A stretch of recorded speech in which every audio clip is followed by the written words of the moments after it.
Matt Lenihan for Boxing Social in association with Empire Fight Store and our Kings. We're here, Bomac, we're in Las Vegas, the fight capital of the world.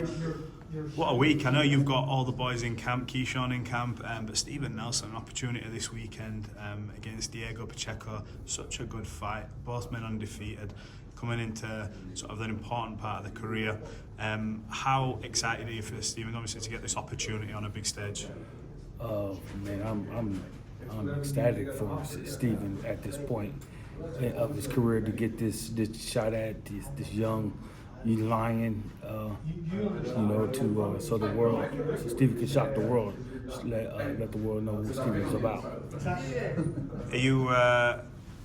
Are you looking? Do you think people? Sorry, I'll rephrase the question. Do you think people, with all the build-up that maybe Pacheco has, maybe overlooking what Steven's bringing into this fight? Definitely that. Definitely. I think they're looking more of a Steven Nelson's age more than anything.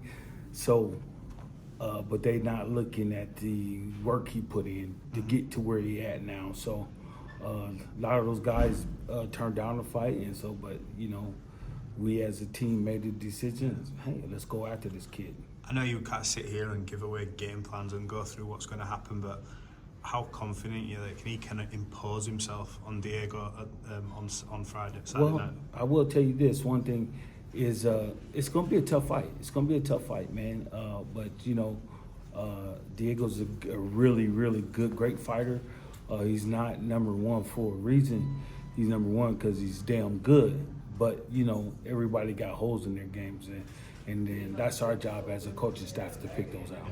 Look, we mentioned your gym sort of off camera. You've got Keyshawn ready in camp now, we're getting ready for his world title. How's he sort of getting along, and how's his progress ready to this point? Man, right now at this point, man, Keyshawn looks great. He's looked fabulous. He hitting on all cylinders. Had a great sparring session yesterday. Right now at this point, we're just waiting for time, and just keep having him being sharp as he's supposed to be. Obviously, the talent's there for in-ring, but he seems to have such a, I want to say, like a locked-in mindset. Whenever I interview him, we speak about names. Obviously, you've got to do your talk because you're building a narrative for years to come with rivals. But he goes, look, forget the names at the minute on these belts. If he's got a belt, I want him. That's how he's working. Have you seen a change of him from like the beginning of his career to now? Has he matured sort of mentally? Mentally, as far as boxing goes, he's always been the same. He's been a killer. He wants to fight the best that's out there. Whoever got those belts, besides Shakur, because they brothers. But the rest of them, man, y'all better run it high because Keyshawn Davis is on his way. You get an opportunity as well, I suppose, and Andy Cruz is on this card. I know you've got Steven Nelson things to look at. They've always been talked about that. Keyshawn's on a different path at the minute. Look, he's got his world title shot there, but do you expect them to come together in the professional ranks at some point? I will hope they would. I really would hope they would because, we got some unfinished business there. So let's go take care of that business. I spoke to Shakur in London a couple of weeks back. He seems so calm and with everything that's going on. Floyd Schofield coming up, undefeated fighter. Pleased with Shakur. I always feel like he's that next fight away from like a mega fight. Do you know what I mean? And he's on the cusp of it now. Yes, he definitely is on the cusp.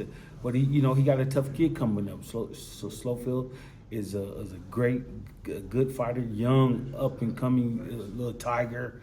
Hit the way he's supposed to be, but I'm gonna rock with Shakur on this because I've been around and in some Shakur camps and helped out here and there with, and I know how sharp-minded Shakur is, and he's taking on all smoke. Look, it'd be remiss of me not to talk about the pound for pound #1 in the world, Terence Crawford.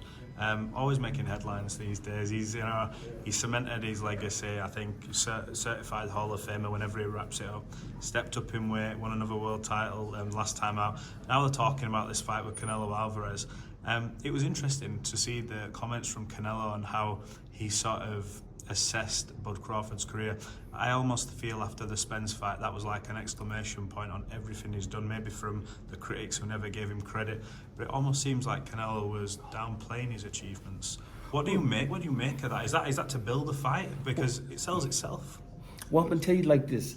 I think Crawford rebuttal was everybody always say he hasn't fought nobody or no everybody that he fought was a no name. But I'm gonna tell you like this: what Crawford said. Well, they was something until Crawford fought him. So obviously he's doing a great job because he's making everybody look normal.